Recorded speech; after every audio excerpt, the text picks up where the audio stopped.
আমার যখন দেখি মাঝে মাঝে টিভিতে বসে যে যারা আজকে টিভিতে বসে হঠাৎ করে গণতন্ত্রের কথা বলেন, হঠাৎ করে বলেন ছি ছি ছি মমতা ব্যানার্জি কি করছে, বাংলায় মানুষ কথা বলতে পারছে না, তাদের মনে হয় কান ধরে এনে এই নানুরে ঢুকিয়ে দেওয়া যে দেখ কতগুলো মা আজকে তাদের সন্তান হারা হয়েছে, দেখে যা বাংলার কি অবস্থা ছিল, তোদের লজ্জা লাগা উচিত।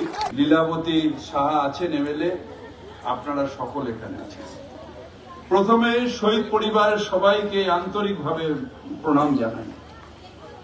শহীদের রক্ত হয়নি কো ব্যর্থ, তার কারণ এই জায়গা থেকে নিয়ে শহীদ যত রক্ত এই জায়গায় বয়েছে, হয়তো বাংলায় অনেক কম জায়গায় এত রক্ত বয়েছে।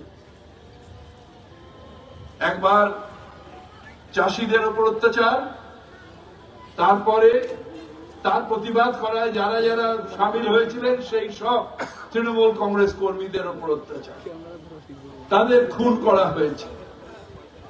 আমার যখন দেখি মাঝে মাঝে টিভিতে বসে যে যারা আজকে টিভিতে বসে হঠাৎ করে গণতন্ত্রের কথা বলেন, হঠাৎ করে বলেন ছি ছি ছি মমতা ব্যানার্জি কি করছে, বাংলায় মানুষ কথা বলতে পারছে না, তাদের মনে হয় কান ধরে এনে এই নানুরে ঢুকিয়ে দেওয়া যে দেখ কতগুলো মা আজকে তাদের সন্তান হারা হয়েছে, দেখে যা বাংলার কি অবস্থা ছিল, তোদের লজ্জা লাগা উচিত।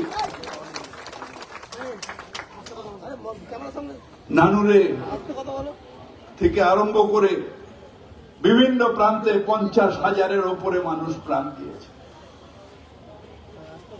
আমি একজনকেও সমর্থন করি না, একজন যদি মারা যায় অত্যন্ত দুঃখের, তার জন্য সিবিআই ইডি সব নিয়ে এসে হাইকোর্ট একটা বিরাট ব্যাপার হয়ে যাচ্ছে।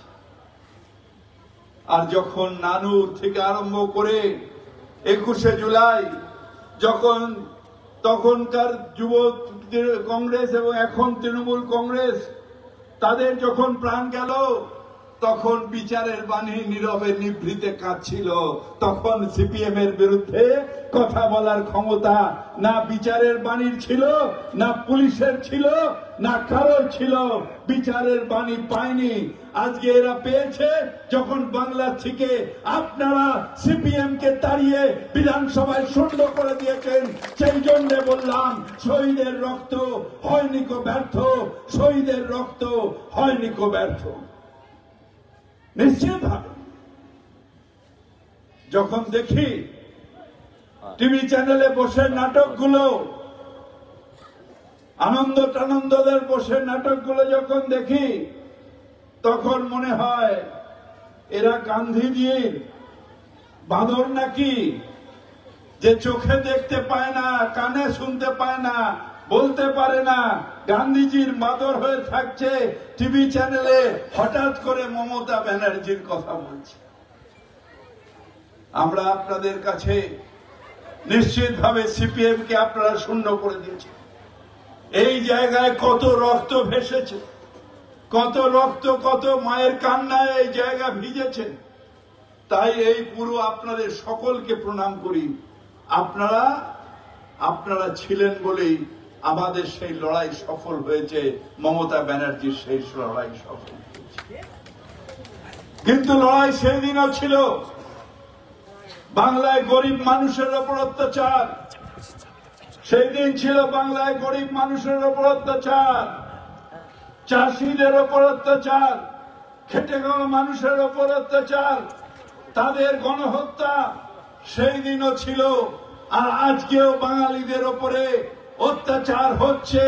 সারা ভারতবর্ষ জুড়ে যেখানে যেখানে বাঙালিরা আছে, সেই বাংলার মানুষ আছে, সেইখানে বেঁচে বেঁচে এখন শুধু হত্যাকারীদের রূপটা পাল্টে গেছে।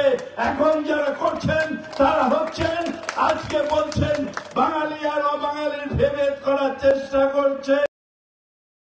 কিন্তু আমরা এটা বিশ্বাস করি না। আমরা বিশ্বাস করি আমরা বাংলায় সবাই মিলে একসাথে থাকবো। তাই এইখানে যখন মমতা ব্যানার্জি আসবেন কালকে, সেই মানুষটার কাছে, তার পায়ের কাছে প্রণাম করে পদযাত্রা করবেন আমাদের কবিগুরু রবীন্দ্রনাথ ঠাকুর, যিনি বলেছিলেন বাংলার মাটি, বাংলার জল, বাংলার বায়ু, বাংলার স্থল পূর্ণ হোক, পূর্ণ হোক, পূর্ণ হোক হে ভগবান। যিনি বলেছিলেন বাঙালির ঘরে যত ভাই বোন এক হোক, এক হোক, এক হোক হে ভগবান। সেই তার কাছে, তাকে প্রণাম করে সাক্ষী রেখে আবার একটা ভাষা আন্দোলন, যে বাঙালির অধিকার, বাংলার অধিকার, বাংলার মানুষের অধিকার, যেখানে খর্ব হবে সেইখানে গর্জে উঠবেন একজন এই ভারতবর্ষের থেকে, তার নাম মমতা বন্দ্যোপাধ্যায়, মমতা বন্দ্যোপাধ্যায়, মমতা বন্দ্যোপাধ্যায়। এই বিজেপি পার্টি, এই বিজেপি পার্টি প্রথমে ভেবেছিল বাংলাকে ভাগ করবে, হিন্দু মুসলমান, হিন্দু মুসলমান করে ভাগ করবে, কিন্তু তারা জানে না যে এই বাংলায় দিদির নাম মমতা বন্দ্যোপাধ্যায় হলে ভাইয়ের নাম ফিরহাদ হাকিম হয়।